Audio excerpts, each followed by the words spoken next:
Baterai udah penuh, teman-teman udah siap, dan jempol udah pemanasan. Tinggal satu langkah untuk push rank sama-sama, tapi tiba-tiba sungguh menyedihkan. Ya, zaman sekarang punya HP tapi nggak punya kuota itu ibarat mangkok tanpa makanan favorit kita. Tapi seperti yang ditanyakan Septian, Ria, Faras, Pandu, Alina, dan banyak lainnya, gimana bentuk pulsa dan kuota itu? Gimana cara buatnya? Dan kenapa harganya bisa beda-beda?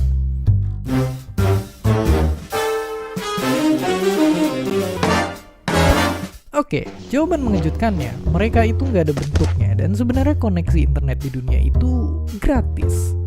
Tapi sebelum demo ke provider terdekat, pulsa dan kuota yang kita bayar itu buat ngegaji karyawan, bangun tower, sampai narik kabel bawah laut yang panjangnya itu ngelintasin samudra. Jadi kuota itu nggak dibuat, tapi jadi batasan alias jatah kecepatan dan besaran data yang dikasih sama provider buat kita, dan itu tergantung sama harga yang kita bayar.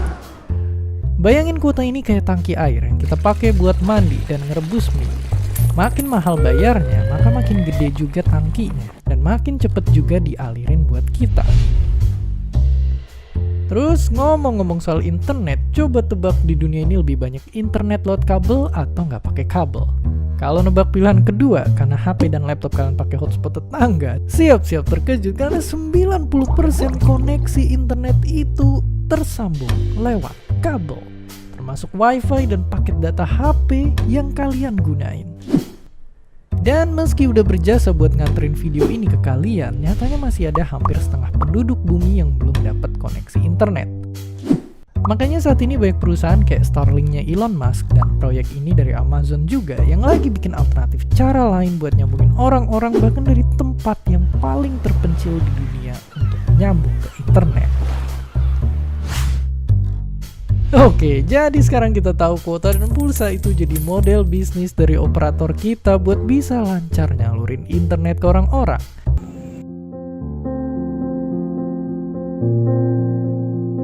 Apa itu internet?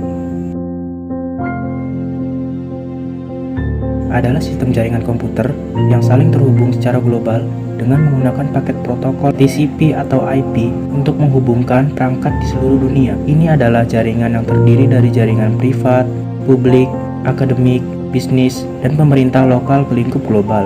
Dihubungkan oleh beragam teknologi elektronik, nirkabel, dan jaringan optik. Internet membawa beragam sumber daya dan informasi.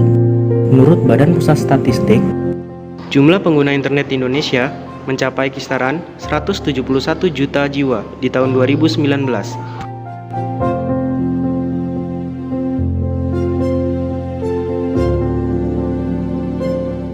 Lalu, bagaimana cara kerjanya?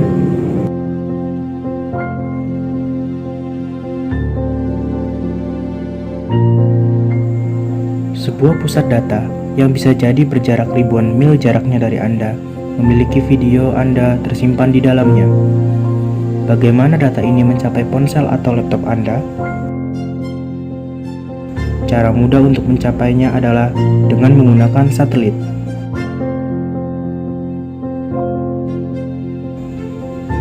Dari pusat data, sinyal dikirim ke satelit melalui antena.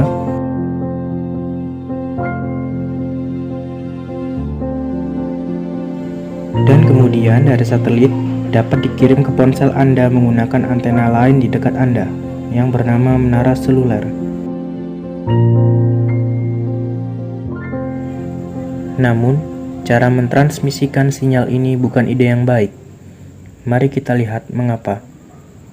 Satelit terpasang hampir 22.000 mil di atas khatulistiwa bumi. Jarak perjalanan yang begitu jauh menyebabkan penundaan yang signifikan dalam menerima sinyal. Jadi, jika video ini tidak menjangkau Anda melalui satelit, lalu bagaimana sebenarnya ia sampai pada Anda?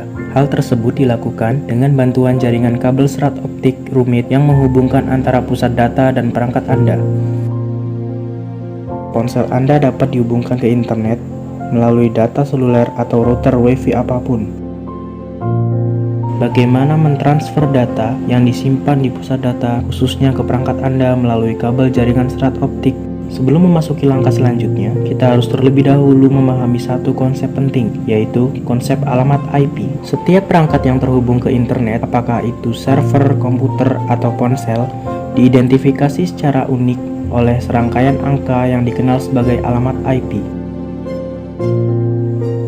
Anda bisa membayangkan alamat IP tersebut mirip dengan alamat rumah, yaitu alamat yang secara unik mengidentifikasi rumah Anda. Setiap surat yang dikirim kepada Anda bisa sampai ke tangan Anda justru karena alamat rumah Anda. Demikian pula di dunia internet, alamat IP bertindak sebagai alat pengiriman tepat semua informasi mencapai tujuannya. Penyedia layanan internet Anda akan memberikan alamat IP perangkat dan Anda dapat melihat alamat IP yang diberikan ISP Anda ke ponsel atau laptop Anda. Server di pusat data juga memiliki alamat IP. Server menyimpan situs web sehingga Anda dapat mengakses situs web apapun hanya dengan mengetahui alamat IP server. Namun sulit bagi seseorang untuk mengingat begitu banyak alamat IP, sehingga untuk mengatasi masalah ini digunakanlah nama domain seperti youtube.com, facebook.com, dan lain-lain yang sesuai dengan alamat IP yang lebih mudah untuk diingat daripada urutan angka yang panjang. Hal lain yang perlu dipertimbangkan di sini adalah bahwa server memiliki kemampuan menyimpan beberapa situs web, dan jika server terdiri dari beberapa situs web, semua situs web tidak dapat diakses dengan alamat IP server. Dalam kasus seperti itu, informasi tambahan seperti header host digunakan untuk mengidentifikasi situs web secara unik. Untuk mengakses internet, kita selalu menggunakan nama domain alih-alih nomor alamat IP yang kompleks. Dari mana internet mendapatkan alamat IP yang sesuai dengan permintaan nama domain kita? Nah, untuk ini tujuan internet menggunakan buku telepon besar yang dikenal sebagai DNS. Jika Anda tahu nama seseorang tetapi tidak tahu nomor teleponnya, Anda bisa mencarinya di buku telepon.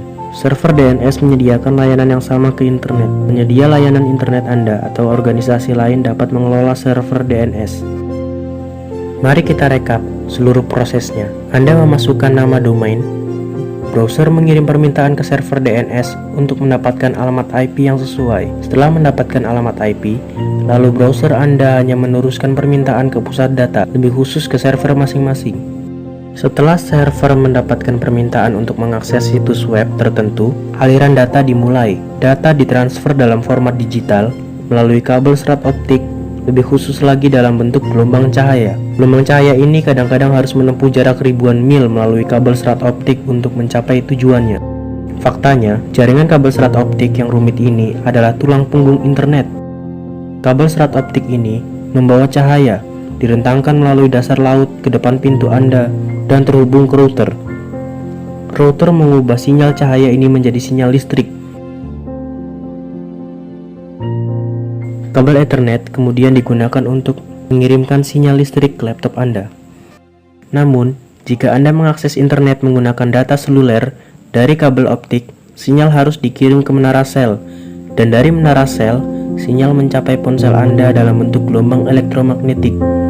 Karena internet adalah jaringan global, penting untuk memiliki organisasi yang mengelola hal seperti penetapan alamat IP, pendaftaran domain, dan lain-lain. Ini semua dikelola oleh lembaga bernama ICINN yang berlokasi di Amerika Serikat. Satu hal yang menakjubkan tentang internet adalah efisiensinya dalam mentransmisikan data bila dibandingkan dengan teknologi komunikasi seluler dan darat.